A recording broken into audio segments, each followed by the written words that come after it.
Auzubillahiminash-shaytanir-rajim. Bismillahir-rahmanir-rahim. Lecture number 3, first year, chapter number 1, assessment of uncertainty in final Maillard value. Assessment of uncertainty in final Maillard value का मतलब ये है कि आप final Maillard value में total uncertainty किस तरह मालूम करेंगे, रूल्स क्या है, उस रूल्स को हम पढ़ रहे हैं. फर्स्ट रूल आपके पास जो है that is addition and subtraction rule. Addition and subtraction rule. याद रखिए, हम सेम फिजिकल क्वांटिटीज को एड या सब्ट्रैक्ट कर सकते हैं. मास को आप मास के साथ ऐड कर सकते हैं, टाइम को आप टाइम के साथ ऐड कर सकते हैं, लेंथ को आप लेंथ के साथ ऐड कर सकते हैं. मास को आप टाइम के साथ ऐड नहीं कर सकते, लेंथ को आप टाइम के साथ ऐड नहीं कर सकते. आप डिफरेंट फिजिकल क्वांटिटीज को ऐड नहीं कर सकते. अगर मैं आपसे पूछूं कि 5 किलोग्राम प्लस 3 सेकंड्स, तो मैं इसको ऐड नहीं कर सकता. ये आपके पास 5 किलोग्राम प्लस 3 सेकंड ही होगा. तो डिफरेंट फिजिकल क्वांटिटीज को आप ऐड नहीं कर सकते. तो मैं लिख लूंगा कि अगर आपके पास मास m1 हो, मास m1 that is let's suppose 100 gram plus minus 0.1 ग्राम, और m2 आपके पास जो है this is 400 gram plus minus 0.2 ग्राम. ठीक है.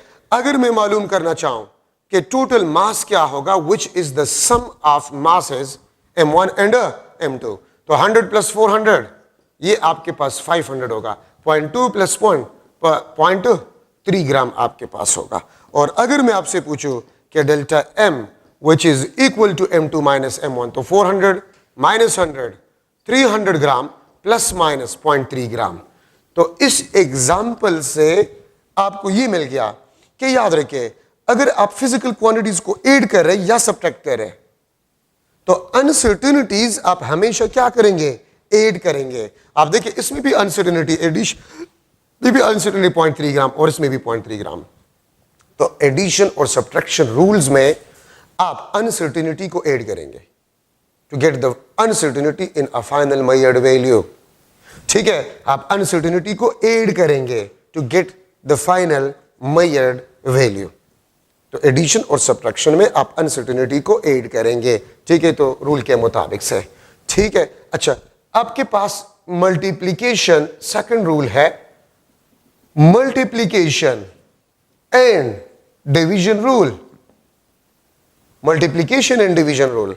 Adding percentage uncertainty, adding percentage uncertainties, adding percentage uncertainties, we will get percentage uncertainty in a final Maillard value.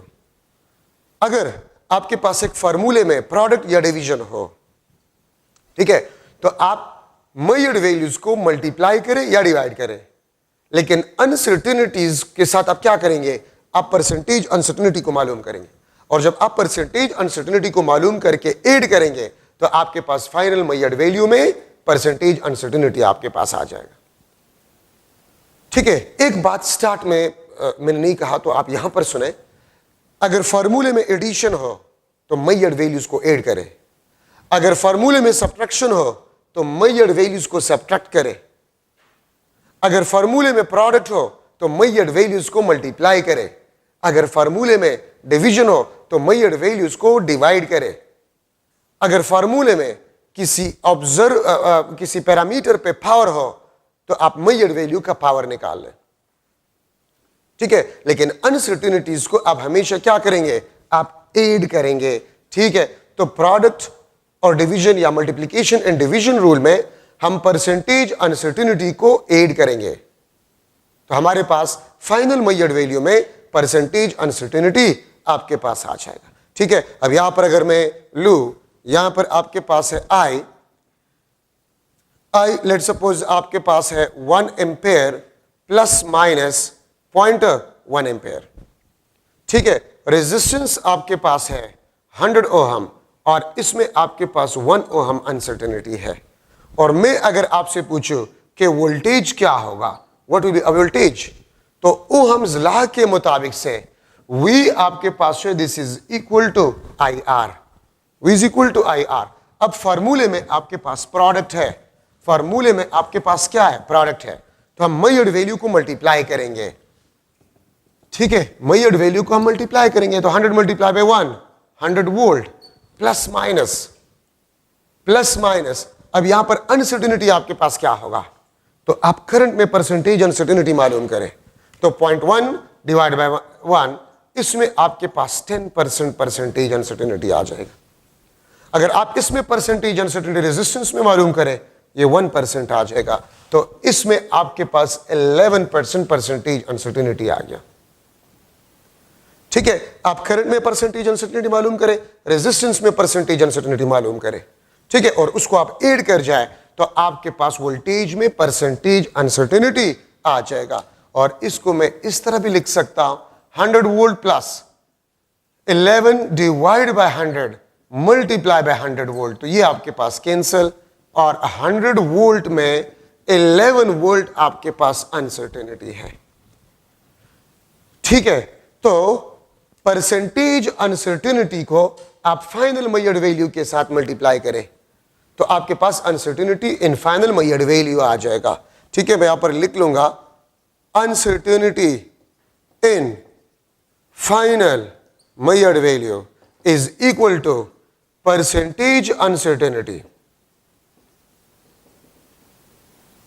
In final measured value multiply by final measured value. Uncertainty in final measured value is equal to the product of percentage uncertainty in final measured value multiply by final measured value. ठीक है, जिस तरह मैंने यहां पर क्या किया, 11% तो 11 by 100 multiply by 100 volt, where 100 volt is ये फाइनल measured value है, ये percentage uncertainty in final measured value है। तो आप इसको इसके साथ मल्टीप्लाई करें, फाइनल मेजर्ड वैल्यू में अनसर्टेनिटी आ जाएगा। मैंने यहां पर ये काम मैंने यहीं पर कर लिया, यहां पर देखिए। ठीक है, तो अगर डिवीजन हो या प्रोडक्ट हो तो आप परसेंटेज अनसर्टेनिटी को मालूम करके ऐड कर जाए, आपके पास फाइनल मेजर्ड वैल्यू में परसेंटेज अनसर्टेनिटी आपके पास आ जाएगा। अब यहां पर मैं लिख सकता हूं कि let's suppose x is equal to AB, तो A में अगर आपके पास परसेंटेज अनसर्टेनिटी 2% हो, B में आपके पास 3% हो, तो X में आपके पास परसेंटेज अनसर्टेनिटी क्या होगा, 5% होगा। ठीक है, X में आपके पास परसेंटेज अनसर्टेनिटी 5% आपके पास होगा। आप जस्ट ऐड करें, अगर मैं लिख लो x is equal to A divide by B, इसमें 2%, इसमें 3%, तो x में परसेंटेज अनसर्टेनिटी क्या होगा, 3 + 2 5%. So by adding percentage uncertainty in final measured value, we will get the percentage uncertainty in if we add the percentage uncertainty in measured value, we will get the percentage uncertainty in a final measured value. तो आपके पास 5% answer आ जाएगा। तो ये आपके पास second rule. Third, power rule. ठीक है, मैं अगर पावर को मल्टीप्लाई करूं परसेंटेज अनसर्टेनिटी के साथ, ठीक है, इन मेजर्ड वैल्यू में परसेंटेज अनसर्टेनिटी के साथ अगर मैं पावर मल्टीप्लाई करूं तो हमारे पास आ जाएगा percentage uncertainty in final measured value. ठीक है, तो आपके पास आ जाएगा percentage uncertainty in final measured value. ठीक है, मतलब क्या है इसका, अगर कोई फार्मूला है और उस फार्मूले में किसी पैरामीटर पे पावर हो और उस मेजर्ड वैल्यू में आपको परसेंटेज अनसर्टेनिटी गिवन हो, तो आप पावर को उठाकर परसेंटेज अनसर्टेनिटी के साथ मल्टीप्लाई करें। किस तरह, मैं एक एग्जांपल आपको दे देता हूं। अब देखिए, area is equal to 4πr²। अगर r में आपके पास परसेंटेज अनसर्टेनिटी 2% हो, बल्कि मैं 3% लिख लेता हूं। ठीक है, अगर रेडियस ऑफ स्फीयर, ये आपके पास रेडियस ऑफ स्फीयर है, रेडियस ऑफ स्फीयर, तो रेडियस ऑफ स्फीयर में अगर 3% परसेंटेज अनसर्टेनिटी हो तो एरिया में क्या होगा, what will be the percentage uncertainty in area. तो r के ऊपर पावर क्या है, 2, तो 2 मल्टीप्लाई बाय 3%, ये क्या बन जाएगा आपके पास 6%। तो 6% is the percentage uncertainty in a area of sphere. तो रेडियस ऑफ स्फेयर में अगर परसेंटेज अनसर्टेनिटी 3% हो, एरिया में आपके पास क्या होगा 6% होगा। तो r का पावर 2 है, पावर को उठाकर परसेंटेज अनसर्टेनिटी ऑफ रेडियस के साथ मल्टीप्लाई करें, आपके पास एरिया में टोटल परसेंटेज अनसर्टेनिटी आपके पास आ जाएगा। ठीक है, तो ये आपके पास जो है पावर रूल। ठीक है, अगर मैं आपसे पूछूं रेडियस ऑफ स्फीयर में 3% परसेंटेज अनसर्टेनिटी है, वॉल्यूम ऑफ स्फीयर में क्या होगा? ये volume of sphere 4/3 pi r cube. तो अब r पे 3 पावर है, ठीक है, और रेडियस में वही मैं ले रहा हूं 3% परसेंटेज अनसर्टेनिटी है, तो वॉल्यूम में कितना होगा? तो वहां पर 3 पावर है, तो 3 मल्टीप्लाई बाय 3%, ये आपके पास 9% वॉल्यूम में आ जाएगा। ठीक है, तो वॉल्यूम ऑफ स्फीयर में परसेंटेज अनसर्टेनिटी आपके पास 9% होगा। तो ये आपके पास पावर रूल है। अगर मैं लिख लो एक एमसीक्यू में लिख लो x is equal to AB³ divide by C। A में 2% परसेंटेज अनसर्टेनिटी है, B में 3% परसेंटेज अनसर्टेनिटी, बल्कि मैं 1% लिख लेता हूं इसमें। ठीक है, और C में 3% में ले लेता हूं। तो आप ये बताएं the percentage uncertainty in x will be equal to dash. ठीक है, x में परसेंटेज अनसर्टेनिटी आपके पास क्या होगा? ठीक है, तो आपके पास 6%, बी ऑप्शन आपके पास जो है 3%, सी ऑप्शन आपके पास जो है 8%, और डी आपके पास जो है दैट इज 1%।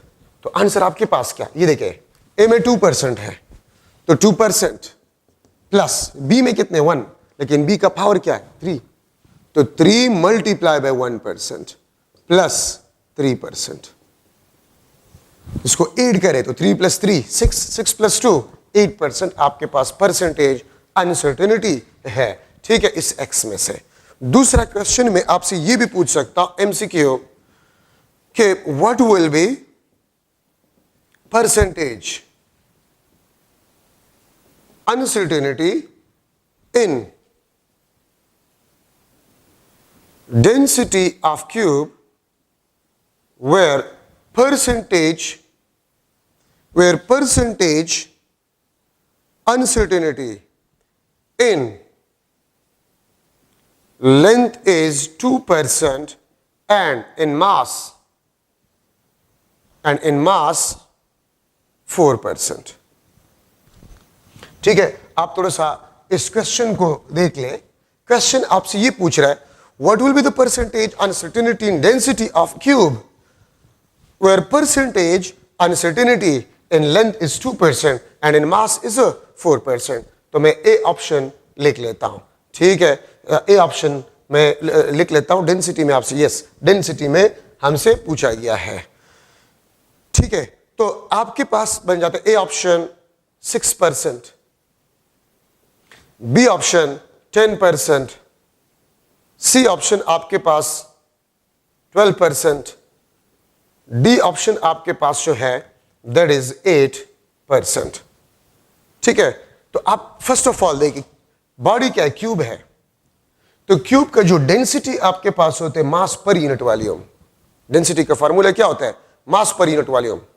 और वॉल्यूम ऑफ अ क्यूब आपके पास क्या होता है? L cube. Volume of a cube L cube, तो मास में 4%। अगर आप देखिए मास में 4% गिवन है दिस वन। लेंथ में कितने है? 2%। लेंथ में आपके पास 2% है। ठीक है, और पावर क्या है? 3 है, तो 3 2 6% प्लस 4%, ये आपके पास क्या बन जाएगा? 10% आपके पास जो है। This is the answer. तो यहां पर हमने डिवीजन और product rule, density of A cube is mass per unit volume, और वॉल्यूम आपके पास एल क्यूब के बराबर होता है। मास में 4% परसेंटेज अनसर्टेनिटी है, और लेंथ में आपके पास क्या है? 2% है, लेकिन लेंथ पे क्यूब है, 3 पावर है, तो 3 2 6, 6 + 4 10% आपके पास जो है percentage uncertainty in a density आपके पास होगा।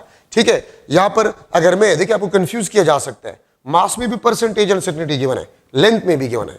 ठीक है, what will be the percentage uncertainty, मैं अगर डेंसिटी के बजाय वॉल्यूम लिख लो, वॉल्यूम, ठीक है, अगर आप वॉल्यूम लिख लें तो फिर आंसर क्या होगा?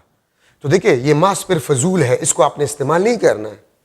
लेंथ में 2% है और वॉल्यूम में लेंथ का पावर 3 होता है, तो 3 2 जा, फिर आपके पास अगर आप वॉल्यूम में मालूम करें, ठीक है, परसेंटेज अनसर्टेनिटी, तो वॉल्यूम में फिर आपके पास क्या होगा? 6% होगा। फिर ये आपके पास आंसर होगा, ये वॉल्यूम में और ये आपके पास डेंसिटी में। ठीक है, क्यों? अब आपके ज़हन में आ गया कि मास भी तो गिवन है, तो मास गिवन है, फजूल गिवन है ना। याद रखिए कुछ एमसीक्यूज में डेटा आपके पास होते हैं वो फजूल गिवन होता है, यूज नहीं होता। अगर आपको ये डेटा गिवन है और आपसे पूछ रहे कि वॉल्यूम में परसेंटेज अनसर्टेनिटी क्या होगा, तो वो 6% आपके पास हो। आपके पास क्या होगा? 6% आपके पास वॉल्यूम में होगा और 10% आपके पास डेंसिटी में होगा। ठीक है, एक थर्ड एमसीक्यू मैं लिख लेता हूं, radius of a sphere is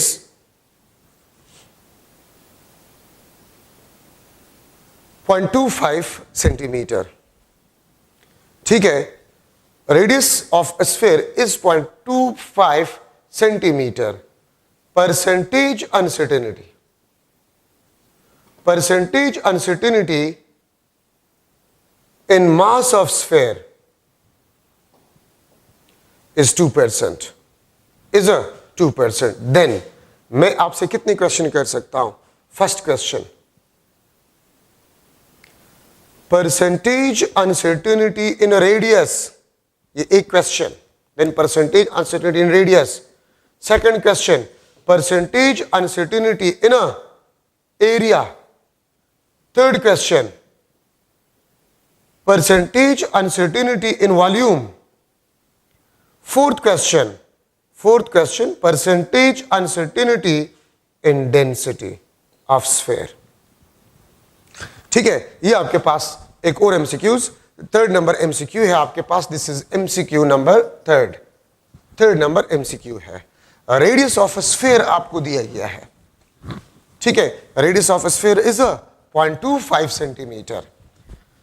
ठीक है, अगर आपके पास रेडियस ऑफ स्फीयर में 0.2% परसेंटेज अनसर्टेनिटी है, सही है, तो आपके पास परसेंटेज अनसर्टेनिटी इन रेडियस क्या होगा, परसेंटेज अनसर्टेनिटी इन एरिया क्या होगा, परसेंटेज अनसर्टेनिटी इन वॉल्यूम क्या होगा, परसेंटेज अनसर्टेनिटी इन डेंसिटी क्या होगा।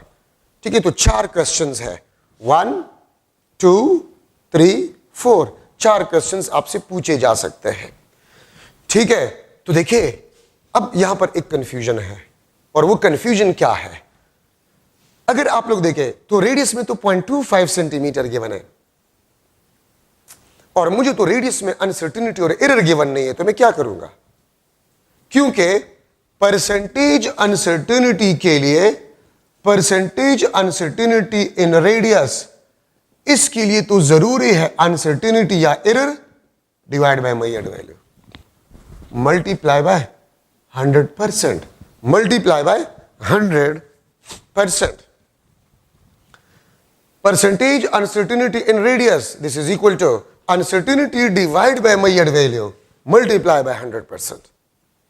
तो अगर आप इस एमसीक्यू को देखें तो इसमें तो मेजर्ड वैल्यू गिवन है, अनसर्टेनिटी गिवन नहीं है, एरर गिवन नहीं है, तो फिर मैं परसेंटेज को किस तरह मालूम कर सकता हूं?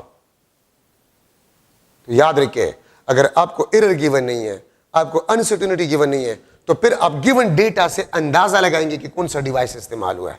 तो देखिए सेंटीमीटर में 2 डेसिमल प्लेसेस है, तो अगर सेंटीमीटर में 2 डेसिमल प्लेसेस है तो इसका मतलब ये कि वर्नियर कैलिपर से ये मेजर्ड है। तो अब देखिए आपके पास आ जाएगा 0.01 डिवाइड बाय 0.25 मल्टीप्लाई बाय 100%, और अगर आप इसको करें तो 4% आ जाएगा। अगर आपको एरर और अनसर्टेनिटी गिवन ना हो, आपको एरर और अनसर्टेनिटी गिवन ना हो, तो फिर आप मेजर्ड वैल्यू के डेटा से, आप मेजर्ड वैल्यू के डेटा से अंदाजा लगा लें, ठीक है, कि कौन सा डिवाइस इस्तेमाल हो गया है, कौन सा डिवाइस इस्तेमाल हो गया है। ठीक है, तो उस डिवाइस डेटा से आपको पता चले कि कौन सा डिवाइस है। तो 4%, ठीक है। 2 डेसिमल प्लेसेस है सेंटीमीटर में, तो अगर 2 सेंटीमीटर है आपके पास, 2 डेसिमल प्लेसेस है सेंटीमीटर में, इसका मतलब है कि वो कैलिपर यूज हुआ है, ठीक है। तो 0.01 डिवाइड बाय 0.25 मल्टीप्लाई बाय 100%, और ये आपके पास 4% हो जाए। आपके पास क्या हो जाएगा?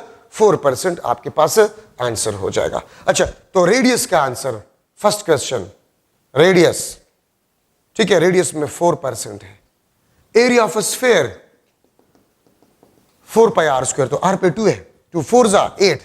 एरिया में एरिया आपके पास जो है, ये फर्स्ट, ये सेकंड, तो सेकंड में एरिया में 8%। वॉल्यूम में आपके पास जो है, volume of sphere 4/3 pi r cube, इसमें आर पे क्यूब है, तो 3 4 जा 12%, ठीक है। तो 8%, 4%, ठीक है। रेडियस में 4%, एरिया में 8%, वॉल्यूम में 12%, और डेंसिटी में मास पर यूनिट वॉल्यूम, तो मास में आपको दिया गया है 2% और वॉल्यूम में 12%, तो आपके पास वॉल्यूम में, डेंसिटी में 14% आंसर। डेंसिटी में आपके पास 14% आंसर आपके पास आ गया, ठीक है। तो these are some model MCQs in the power rule, ठीक है। पावर रूल में आपके पास ये कुछ मॉडल एमसीक्यूज है, ठीक है। रेडियस ऑफ स्फीयर में ये, तो जब आपको अनसर्टेनिटी गिवन नहीं हो तो फिर आप डेसिमल प्लेसेस से अंदाजा लगाएंगे कि कौन सा डिवाइस जो है वो यूज हुआ होगा, ठीक है। तो सेंटीमीटर में 2 डेसिमल प्लेसेस है, तो वो कैलिपर यूज हुआ है। अगर सेंटीमीटर में 1 डेसिमल प्लेस है तो रूलर, अगर सेंटीमीटर में 3 डेसिमल प्लेसेस है तो स्क्रू गेज। तो उससे आप अंदाजा लगाएंगे और आप सॉल्व करेंगे कि आपके पास क्वेश्चन जो आपसे पूछे गए उसका आंसर क्या होगा। अच्छा, 4th नंबर रूल है the uncertainty in mean value, sum of errors divide by number of observation, जिसको मीन डेविएशन भी कहते हैं, ठीक है। मीन वैल्यू में अनसर्टेनिटी क्या होगा? सम ऑफ एरर्स, हर वैल्यू में एरर मालूम करें। और एक बात याद रखें, तो देखिए आपके पास uncertainty in mean value, this is equal to the sum of errors divide by number of observation, जिसको मीन डेविएशन भी कहा जाता है, जिसको हम मीन डेविएशन भी कहते हैं, ठीक है। तो देखिए एरर्स, अब क्वेश्चन ये है कि अगर आपके पास एक्चुअल वैल्यू ना हो तो फिर आप क्या करेंगे? एरर किस तरह मालूम करेंगे?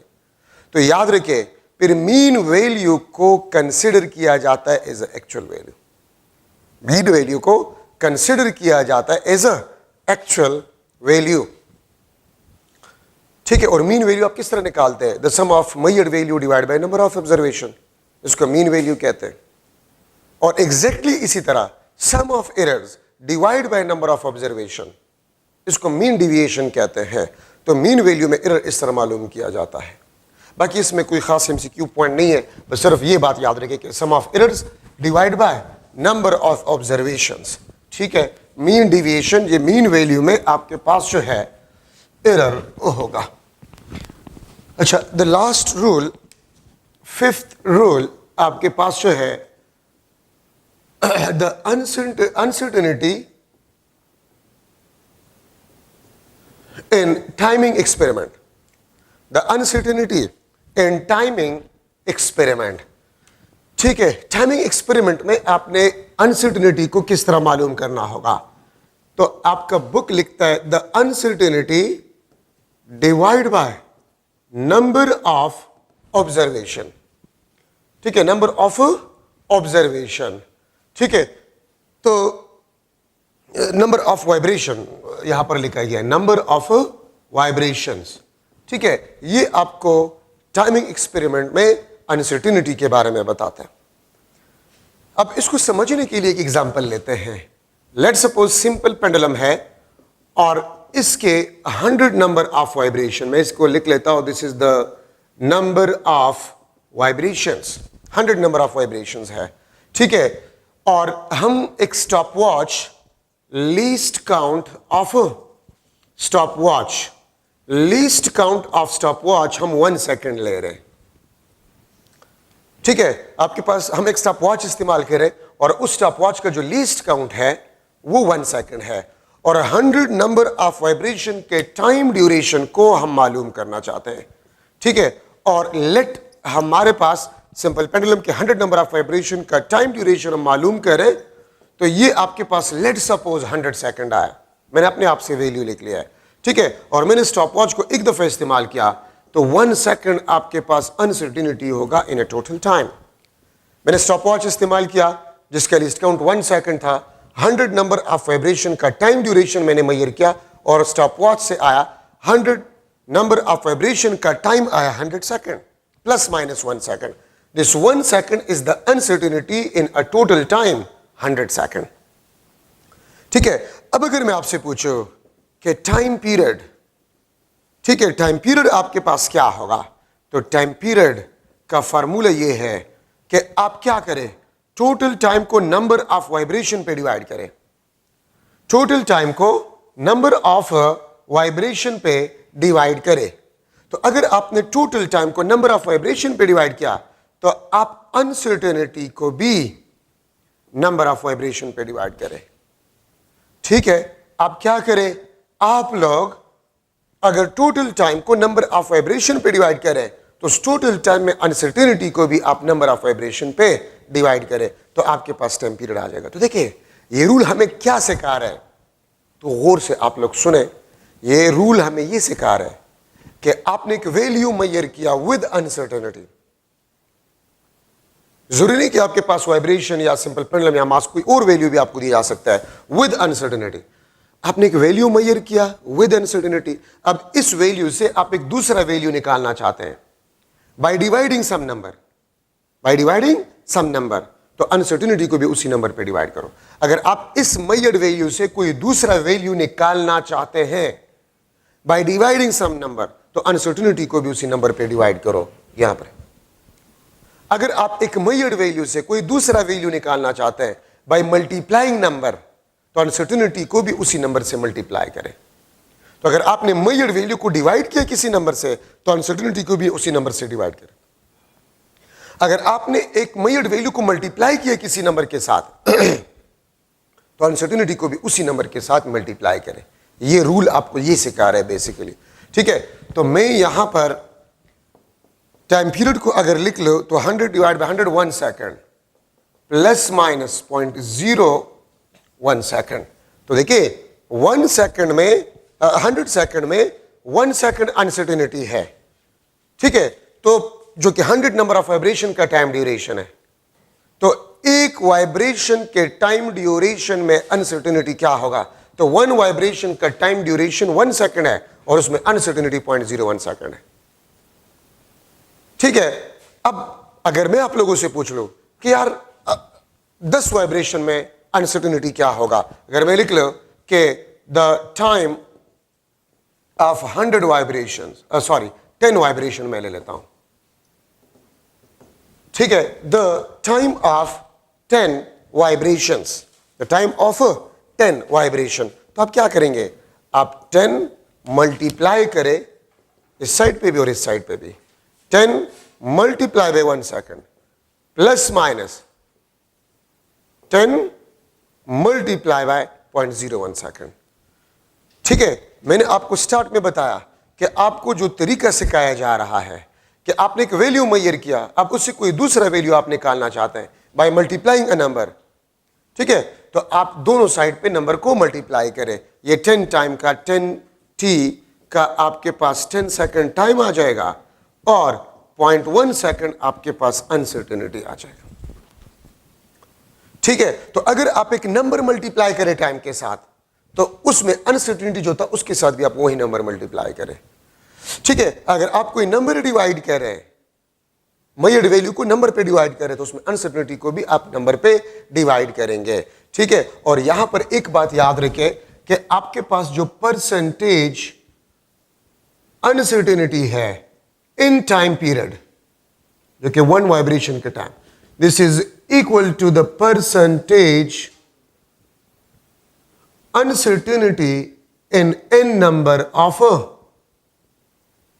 Vibrations, in n number of vibration. क्या मतलब इसका?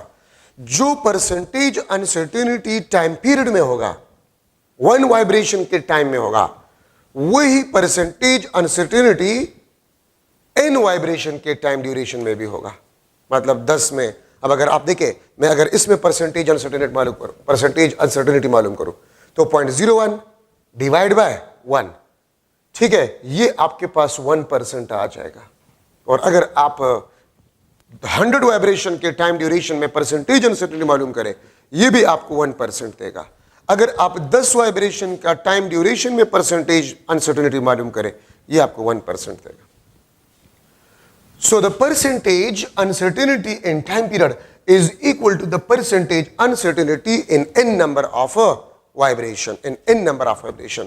तो मतलब वन वाइब्रेशन के टाइम ड्यूरेशन में जो अनसर्टेनिटी है, तो वो n वाइब्रेशन के टाइम ड्यूरेशन में भी वही परसेंटेज अनसर्टेनिटी होगा।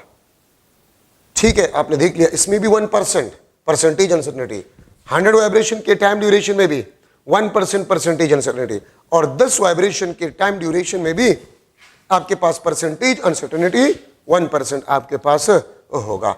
ठीक है, तो ये आपके पास जो है uncertainty in a timing experiment आपके पास आ गया। ठीक है, अब मैं अगर एक एमसीक्यू जो है यहां पर बनाऊं, MCQ number of vibration is equal to, बल्कि मैं पूरा लिख लूंगा, चले, नंबर ऑफ वाइब्रेशन वो आपके पास 50 है, और time observed is equal to 100 second plus minus, बल्कि मैं ये नहीं लिखता, 100 second measured from stopwatch which is precise up to 1 second। एक बात याद रखिए, प्रिसाइज अप टू या accurate up to least count को ही रिप्रेजेंट करता है।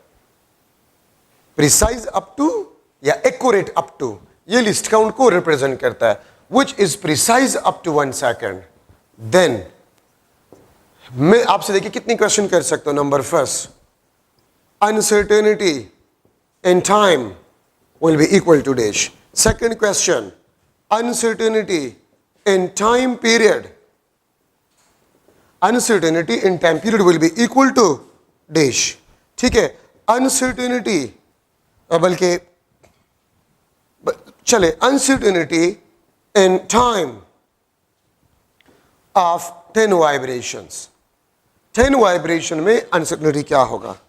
Fourth, the percentage uncertainty in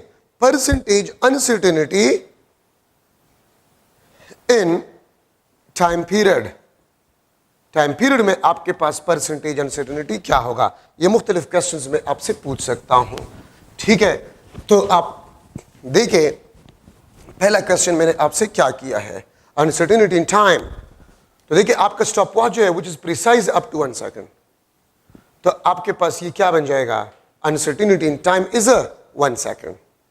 uncertainty in time period, तो देखिए 50 वाइब्रेशन है आपके पास, तो मैं लिख लूंगा t is equal to 100 second plus minus 1 second. ये आपके पास 50 नंबर ऑफ वाइब्रेशन का टाइम ड्यूरेशन है। अगर मैं टाइम पीरियड मालूम करना चाहता हूं, तो 100 सेकेंड को भी 50 पे डिवाइड करें और 1 सेकेंड को भी 50 पे डिवाइड करें, तो टाइम पीरियड आपके पास 2 सेकेंड प्लस माइनस 0.2 सेकेंड। ठीक है, आपके पास 1 तो 100.02 सेकेंड आते हैं मेरे ख्याल में। ठीक है, 1 इंटू 50.0 तो 0, ये 0.02 सेकेंड आपके पास आ जाए। ठीक है, ये आपके पास टाइम पीरियड है। तो देखिए, ये 1 सेकेंड टाइम में, मैंने आपसे टाइम में अनसर्टेनिटी का पूछा है, टाइम पीरियड में नहीं।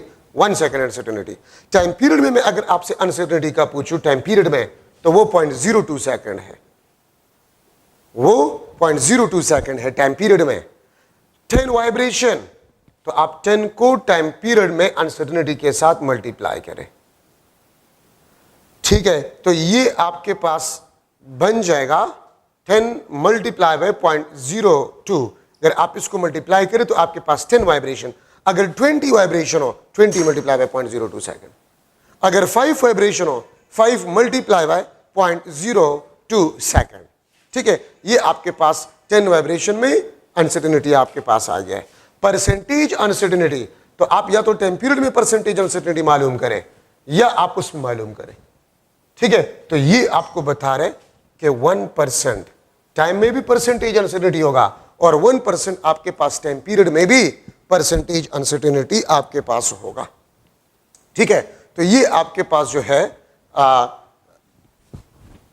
एक मॉडल एमसीक्यू है ये टाइमिंग एक्सपेरिमेंट में। और मैंने आपको स्टार्ट में बताया कि ये आपको ऐसे तरीका सिखा रहा है, ठीक है, कि आप नंबर आप मतलब अगर एक वैल्यू से कोई दूसरा वैल्यू निकालना चाहते बाय डिवाइडिंग अ नंबर, तो अनसर्टेनिटी को भी उसी नंबर पे डिवाइड करें। ठीक है, अगर आप एक मेजर्ड वैल्यू से कोई दूसरा वैल्यू निकालना चाहते हैं बाय मल्टीप्लाइंग अ नंबर, तो अनसर्टेनिटी को भी आप मल्टीप्लाई करें एक नंबर के साथ। अब अगर मैं एक एमसीक्यू जो है बनाऊं, ये आपके पास 4 आइडेंटिकल स्फीयर्स है। ठीक है, ये आपके पास 4 आइडेंटिकल स्फीयर है। मैं इसको अगर लिख लूं L1 is equal to 10.0 centimetre. ठीक है, और ये आपके पास यहां तक जो है, यहां तक L2 आपके पास जो है दिस इज 50.0 सेंटीमीटर। ठीक है, और ये आपके पास 4 आइडेंटिकल स्फीयर्स है। 4 आइडेंटिकल स्फीयर्स है, तो मैं आपसे पूछ सकता हूं then uncertainty in diameter of each sphere will be dash, then uncertainty in diameter of each sphere will be dash। ये फिगर में आप देखिए 4 आइडेंटिकल स्फीयर्स है, L1 10 centimetre, L2 50.0 centimetre, 4 identical spheres है, तो डायमीटर में आपके पास अनसर्टेनिटी जो है वो क्या होगा। ठीक है, तो मैं यहां पर लिख लेता हूं 1 divide by 20 centimetre, 0.2 centimetre, 0.1 centimetre, और डी ऑप्शन आपके पास जो है 1 डिवाइड बाय 40 सेंटीमीटर। ठीक है, तो ये आपके पास मुख्तलिफ ऑप्शन है। एक डायमीटर, तो आप क्या करेंगे आप लोग, ये देखिए ये लेंथ कितना है 50.0, तो आप क्या करेंगे, आप सबसे पहले इस लेंथ को मालूम करेंगे, दिस इज L, और ये L किस चीज के बराबर है 4 टाइम्स ऑफ डायमीटर, ये 4 स्फीयर्स का डायमीटर है। तो L आप देखें 50, इससे अगर आप ये निकाल लें तो ये 4D आपके पास आ जाएगा। तो 50.0 सेंटीमीटर प्लस माइनस 10.0 सेंटीमीटर, तो आपके पास L जो कि 4D के बराबर है, L जो कि 4D के बराबर है, ये 40.0 सेंटीमीटर आपके पास बन जाएगा। अब अगर ये 40.0 सेंटीमीटर बन गया, इसमें अनसर्टेनिटी क्या होगा, इस 40 सेंटीमीटर में अनसर्टेनिटी जो है वो क्या होगी, ये माइनस है 50 माइनस 10, तो 40 आपके पास आ गया है। अब इस 40 सेंटीमीटर में अनसर्टेनिटी क्या होगा, तो देखिए हमने L2 और L1 को सब्ट्रैक्ट किया, और एडिशन और सब्ट्रैक्शन रूल में हमने क्या पढ़ा कि अनसर्टेनिटी को हम ऐड करते हैं। तो अगर आपको इसमें अनसर्टेनिटी गिवन ना हो, तो इस डेसिमल प्लेस से आप अंदाजा लगा सकते हैं कि इसमें अनसर्टेनिटी आपके पास क्या है 0.1 सेंटीमीटर, रूलर से यूज किया गया है। अगर इसमें अनसर्टेनिटी गिवन नहीं है तो प्लस माइनस 0.1 सेंटीमीटर, और हमने 50 माइनस 10 40, तो 0.1 और 0.1 ऐड करें 0.2 centimetre, because uncertainty is always added. ठीक है, अब मैं डायमीटर मालूम करना चाहता हूं, तो 40.0 सेंटीमीटर को भी 4 पे डिवाइड करें और 0.2 सेंटीमीटर को भी आप 4 पे डिवाइड करें, 0.2 को भी आप 4 पे डिवाइड करें। ठीक है, तो ये आपके पास डायमीटर में, डायमीटर आ गया 10.0 centimetre plus minus 1 divide by 20 centimetre, तो डायमीटर में 1 डिवाइड बाय 20 सेंटीमीटर अनसर्टेनिटी है।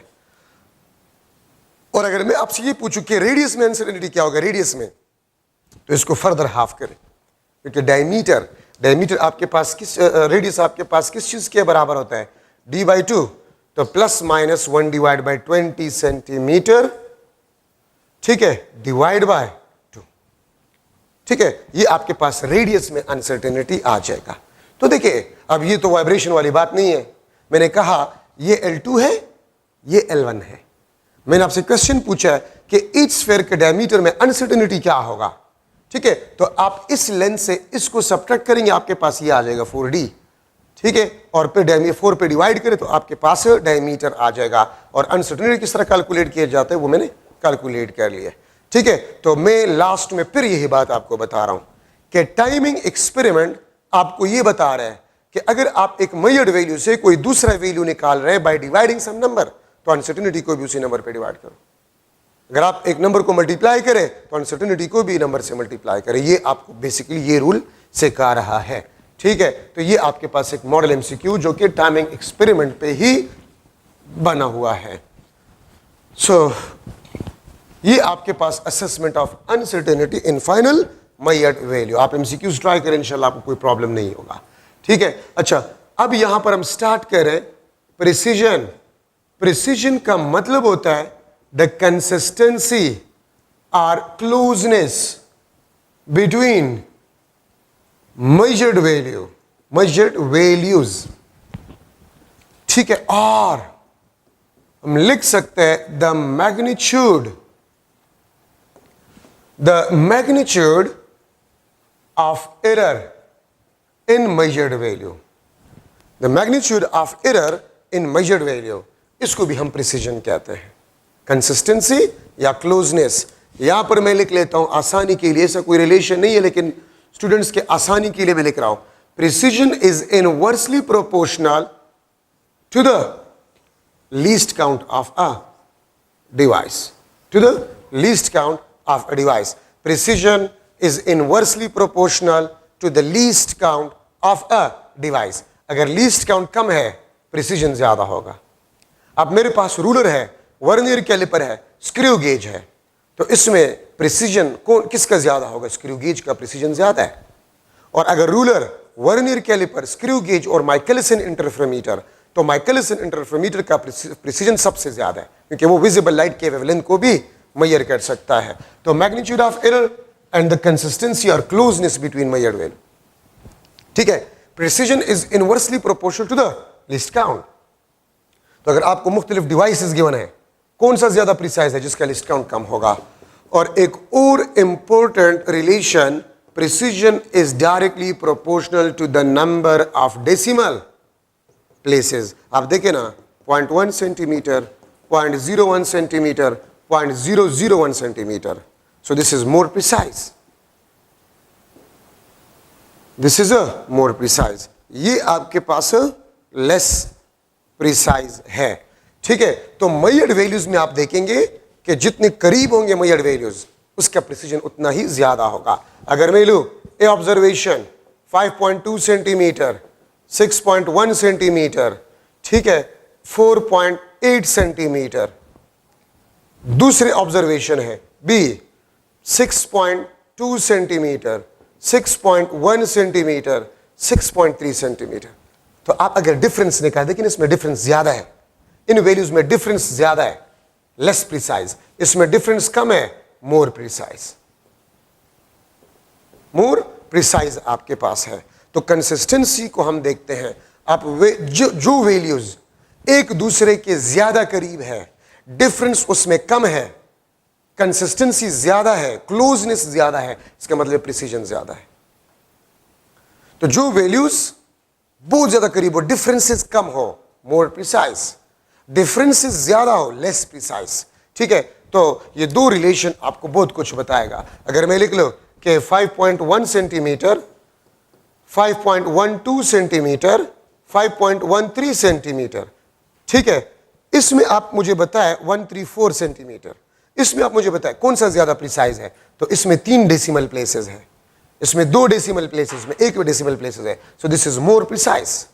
तो नंबर ऑफ डेसिमल प्लेसेस अगर ज्यादा है तो प्रिसीजन ज्यादा होगा, नंबर ऑफ डेसिमल प्लेसेस अगर कम है तो प्रिसीजन कम होगा, ठीक है। तो प्रिसीजन आपके पास जो है मेजर्ड वैल्यू के दरमियान अगर डिफरेंसेस कम है प्रिसीजन ज्यादा होगा, और अगर मेजर्ड वैल्यूज के दरमियान डिफरेंसेस ज्यादा है तो प्रिसीजन कम होगा। ठीक है, ये बात याद रखिए। Accuracy the closeness of measured value with actual value. ठीक है, और इसका डेफिनेशन आपके पास ये भी है, the magnitude of relative error, the magnitude of relative error, इसको हम एक्यूरेसी कहते हैं। The magnitude of relative error is known as accuracy. देखिए, प्रिसीजन में हम मेजर्ड वैल्यूज के दरमियान क्लोजनेस देखते हैं, एक दूसरे मेजर्ड वैल्यूज के दरमियान हम क्लोजनेस देखते हैं, और एक्यूरेसी में हम मेजर्ड वैल्यू का क्लोजनेस एक्चुअल वैल्यू के साथ देखते हैं। ठीक है, देखिए प्रिसीजन में हम क्लोजनेस एक्चुअल का कोई जिक्र ही हम नहीं करते, अगर वैल्यूज एक्चुअल है या नहीं उससे हमारा कोई काम नहीं है, लेकिन एक दूसरे के साथ कितने क्लोज है मेजर्ड वैल्यू वो प्रिसीजन कहलाता है। लेकिन एक्यूरेसी में मेजर्ड वैल्यू एक्चुअल वैल्यू के कितने करीब है उसको हम एक्यूरेसी कहते हैं। ठीक है, और यहां पर मैं लिख सकता हूं accuracy is inversely proportional to the relative error. ठीक है, या मैं इस तरह भी लिख सकता हूं accuracy is inversely proportional to error divide by measured value, या accuracy is directly proportional to the ratio of measured value and error.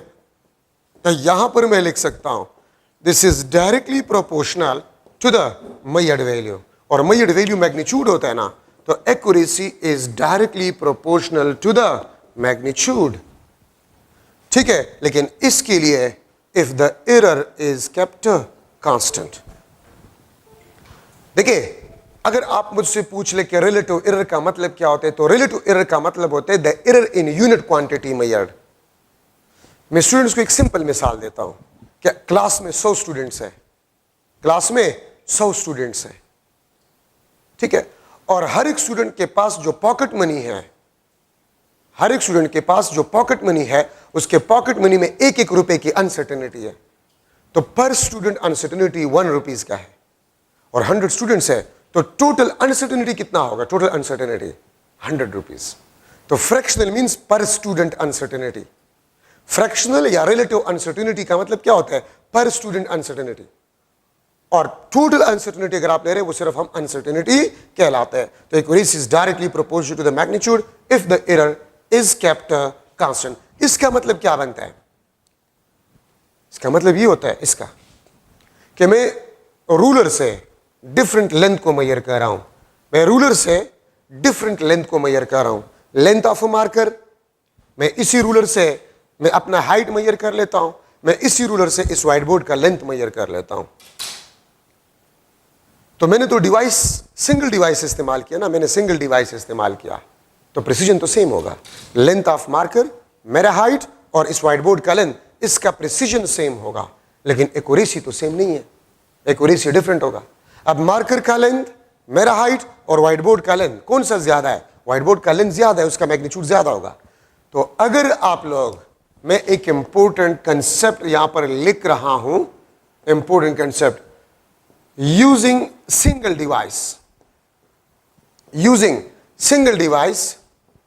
to measure different magnitudes, to measure different magnitudes, then all have same precision, all have same precision but different accuracy। अगर आप single device को इस्तेमाल कर रहे हैं, अगर आप single device को इस्तेमाल कर रहे हैं और डिफरेंट मैग्नीट्यूड्स को मेजर कर रहे हैं, तो तमाम मैग्नीट्यूड्स का प्रिसीजन तो सेम होगा, एक्यूरेसी सेम नहीं होगा, एक्यूरेसी सेम नहीं होगा। ठीक है, और कौन सा मैग्नीट्यूड, कौन सा, किसका एक्यूरेसी ज्यादा होगा? ज्यादा मैग्नीट्यूड ज्यादा एक्यूरेसी।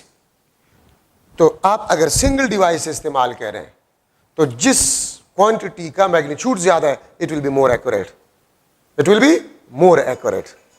ठीक है, और जिसका मैग्नीट्यूड कम होगा उसका एक्यूरेसी कम होगा। ठीक है, तो अब मेरे हाइट में लेंथ ऑफ मार्कर और व्हाइट बोर्ड के लेंथ में सबसे एक्यूरेट कौन सा है? व्हाइट बोर्ड का लेंथ, बिकॉज उसका मैग्नीट्यूड ज्यादा है। तो अगर आप सिंगल डिवाइस इस्तेमाल करें और डिफरेंट मैग्नीट्यूड्स आप मेजर करें, ठीक है, अगर आप सेम डिवाइस इस्तेमाल करें डिफरेंट मैग्नीट्यूड्स, तो जिसका मैग्नीट्यूड ज्यादा होगा उसकी एक्यूरेसी ज्यादा होगी। ठीक है, अगर आप सिंगल डिवाइस इस्तेमाल करें, और अगर आप डिफरेंट डिवाइसेस इस्तेमाल करें डिफरेंट मैग्नीट्यूड्स के लिए, तो फिर एक्यूरेसी भी डिफरेंट होगा और प्रिसीजन भी डिफरेंट होगा। और एक बात जहन में बैठा दे, कंसेप्ट है, अगर आप लार्ज मैग्नीट्यूड को एक ऐसी डिवाइस से मेजर करें जिसका लिस्ट काउंट स्मॉल है, तो वैल्यू मोर प्रिसाइज होगा लेकिन लेस एक्यूरेट होगा। और अगर आप स्मॉल मैग्नीट्यूड को मालूम करें, स्मॉल मैग्नीट्यूड को एक ऐसे डिवाइस से जिसका लिस्ट काउंट ज्यादा हो, तो प्रिसीजन कम होगा, एक्यूरेसी ज्यादा होगा। अब मैं इस व्हाइट बोर्ड का लेंथ इसी रूलर से मालूम कर रहा हूं, इस रूलर से, इस व्हाइट बोर्ड या इस दीवार का लेंथ, चले इस दीवार का लेंथ मैं इस रूलर से मालूम कर रहा हूं, और इस मार्कर का लेंथ भी मैं इस रूलर से मालूम कर रहा हूं। ठीक है, तो आपके पास जो दीवार का लेंथ है it will be more accurate but less precise. Magnitude ज्यादा है और इसका लिस्ट काउंट 0.1 सेंटीमीटर, ये मीटर में, और इसका लिस्ट काउंट 0.1 सेंटीमीटर है, सेंटीमीटर में। तो स्मॉल लिस्ट काउंट वाले से large magnitude more precise but less accurate. और अगर आप स्मॉल मैग्नीट्यूड को लार्ज लिस्ट काउंट वाले डिवाइस से मेजर करें तो एक्यूरेसी ज्यादा होगा, प्रिसीजन कम होगा। ठीक है, ये बात याद रखिए, ये भी कंसेप्ट है, तो इसको याद रखिए, अपने साथ नोट करें, जो बात मैंने कह दिया इसको नोट करें अपने साथ। Small magnitude measured from a device which has large least count, accuracy will be more, precision will be less. ठीक है, अगर आप लार्ज मैग्नीट्यूड को स्मॉल लिस्ट काउंट वाले डिवाइस तो प्रिसीजन मोर, एक्यूरेसी कम। तो ये याद रखिए, 2-3 दफा मैंने इसको रिपीट किया, और मैं गेम के जरिए से आपको समझा रहा हूं। जो वैल्यू प्रिसाइज होगा जरूरी नहीं कि वो एक्यूरेट भी हो, या जो एक्यूरेट हो वो प्रिसाइज भी हो, ऐसी कोई बात नहीं। एक गेम होता है ना, गेम, उस गेम में सेंट्रल पॉइंट को आप लोग हिट करते हैं, सेंट्रल पॉइंट को आप लोग हिट करते हैं। तो लेट्स सपोज 3 प्लेयर्स है, 3 प्लेयर्स, ठीक है, एक प्लेयर, ए प्लेयर, वो 4 दफा ट्राई करता है, ये ए प्लेयर है 4 दफा ट्राई करता है, ठीक है, और बी प्लेयर, ये बी प्लेयर है, तो ए को आप देखिए मोर प्रिसाइज, नजदीक नजदीक पॉइंट्स को उसने हिट किया है, but less accurate, less accurate, ठीक है। और आप बी को देखें, ये आपके पास लेस प्रिसाइज है बट मोर एक्यूरेट, क्योंकि 2 दफा सेंट्रल पॉइंट को हिट भी किया और ये भी नजदीक है उसके मुकाबले, but more accurate, more accurate आपके पास होगा। ठीक है, अब अगर मैं आपसे पूछूं कि MCQ L1 is equal to 10.0 centimetre and L2 आपके पास 120.0 सेंटीमीटर, ठीक है, तो आप इन दो वैल्यू में मुझे बताएं कौन सा ज्यादा एक्यूरेट है या कौन सा ज्यादा प्रिसाइज है। तो आप एक डेसिमल पॉइंट को देखिए, इसमें भी एक डेसिमल पॉइंट है, इसमें भी एक डेसिमल पॉइंट है, तो इसका मतलब है दोनों रूलर से मेजर्ड है, तो प्रिसीजन सेम है, precision is a same, but accuracy is not same, accuracy is a not same. ठीक है, अब L2 आपके पास होगा, इट इज मोर एक्यूरेट, ठीक है। L1 and L2 single device, ये एक डेसिमल प्लेस आपको बता रहा है कि हमने सिंगल डिवाइस इस्तेमाल किया है, तो L1 और L2 आपके पास है सेम प्रिसीजन, प्रिसीजन सेम है दोनों का, एक्यूरेसी आपके पास जो है वो डिफरेंट है। ठीक है, L1 L2 आपके पास 120 मैग्नीट्यूड ज्यादा है, सिंगल डिवाइस जिसका मैग्नीट्यूड ज्यादा होगा it will be more accurate. ठीक है, तो अगर एक वैल्यू आपके पास प्रिसाइज हो, ठीक है, तो जरूरी आपके पास नहीं है कि वो आपके पास एक्यूरेट भी हो, ये आपके पास जरूरी नहीं है। तो इस पे आप थोड़ा सा प्रैक्टिस करें। ठीक है, 4th लेक्चर में मैं सिग्निफिकेंट फिगर और डायमेंशन, आपका ये फर्स्ट चैप्टर खत्म हो जाएगा इंशाल्लाह। ठीक है, तो आप डायमेंशन और सिग्निफिकेंट फिगर पढ़े, इंशाल्लाह आपका ये चैप्टर खत्म हो जाएगा, फिर हम वेक्टर चैप्टर को शुरू करेंगे। Thank you so much.